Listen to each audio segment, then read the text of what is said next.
大家好，今天总结了15个养蝴蝶兰千万不要犯的错误，来跟大家分享。那对养兰花的新手来说，这些是非常宝贵的经验。那么对养蝴蝶兰的老手来说，可以不用看这个视频了，肯定都知道了。第一，千万不要用土来种蝴蝶兰。在自然界中，蝴蝶兰是附生在树干上的，它的生长环境通风、透气、潮湿。那么我们在家庭养殖的时候呢，也尽量给它营造这样的环境。一般是用树皮、水苔、珍珠岩、木炭等等非常透气的材料来种兰花的。普通的花土非常的不透气，会附着在兰花的根部，让兰花的根部得不到呼吸，然后最后烂掉。第二点，千万不要剪掉盆外面的气生根。那蝴蝶兰的气生根呢，有的是长在盆里的，有的是长在盆外的。那盆外的气生根，不要认为它长得不好看就把它剪掉。其实盆外的气生根跟盆里面的根一样，都可以吸收空气中的水分和养分，来供给兰花生长的。那如果盆里面的根系出了问题盆外面的气生根有可能就是救命的根。盆外的根可以经常喷水，防止它干掉。第三点，千万不要过量浇水。很多人养不好蝴蝶兰，就是因为浇水浇太多了，总是造成烂根。长达几个月，根部一直在湿湿的水里面泡着，肯定会出问题的。一定要等到盆里的植料都干透了再浇水。那浇水的量呢，也不要特别的多，一定要保证1-2周能够干透的量，那才是最好的水量。那多少水才能够在1-2周内干透呢？那这个是需要你自己根据你兰花的质料，还有你种植兰花的环境来不断摸索的。第四点，千万不要浇水浇不透。那有的人呢，还怕烂根，就不敢浇水了。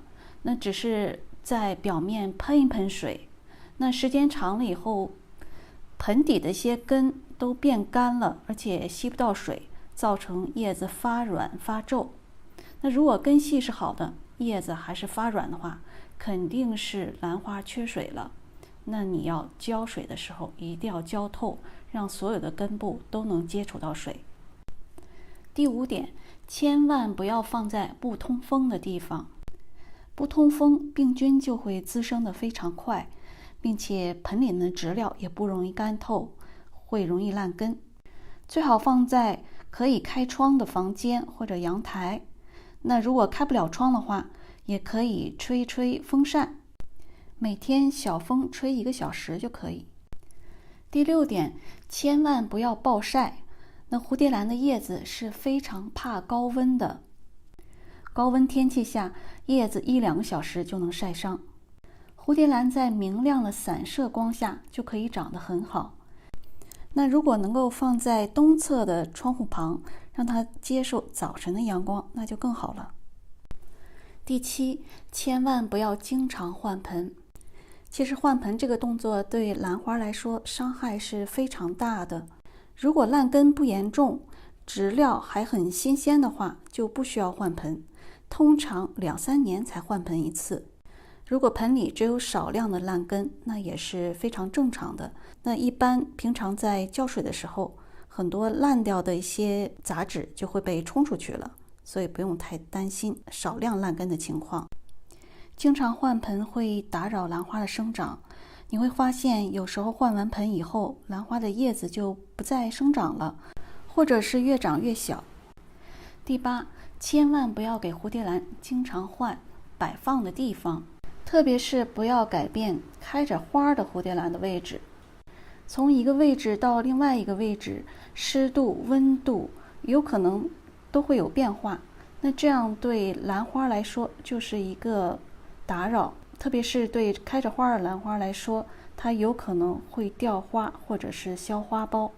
第九，千万不要在夜间或者是夜深处积水。积水长时间干不掉，会造成兰花得茎腐病或者是烂心。那这种病呢，就是兰花的头号杀手。如果有积水，一定要及时的用餐巾纸把积水吸走。第10点，千万不要用过多的肥料。蝴蝶兰不上肥，只靠阳光和水也能开花，只不过呢，花量可能会少，植株不够健壮。但是肥料一旦上多了，有可能造成根系的腐烂、烧根，让根尖变黑，这样的话就没有健康的根在生长了。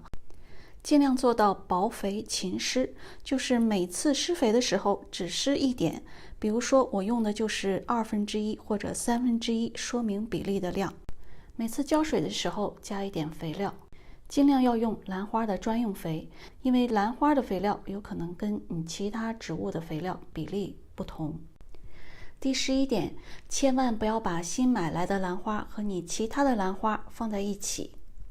新买来的兰花最好单独放置，观察一段时间，看看有没有病虫害。确认没有病虫害以后，再和其他的植物放在一起。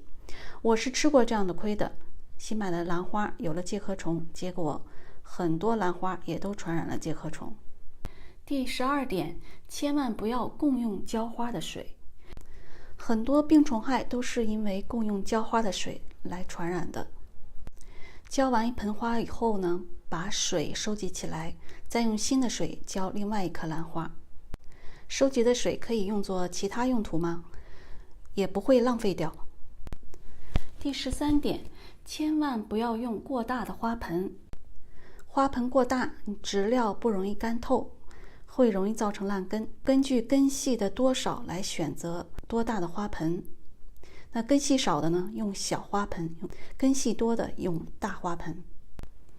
第14点，蝴蝶兰千万不要刚买回家就换盆，除非根部烂得非常厉害。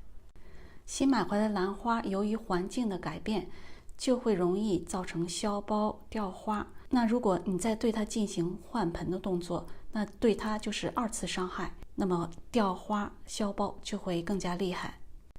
最好是在花后以后换盆，换成适合你环境的植料。第15点，千万不要买根系不好的蝴蝶兰。养蝴蝶兰就是养根系，根系好，开花就会多，植株就会健康健壮。对蝴蝶兰新手来说，好的根系是你养好这棵兰花的最基本的条件。一定要挑选根系多、没有黑斑、棕色斑或烂根的兰花。好，今天就总结这15点，希望对养蝴蝶兰的新手有所帮助。谢谢大家收看，我们下次再见。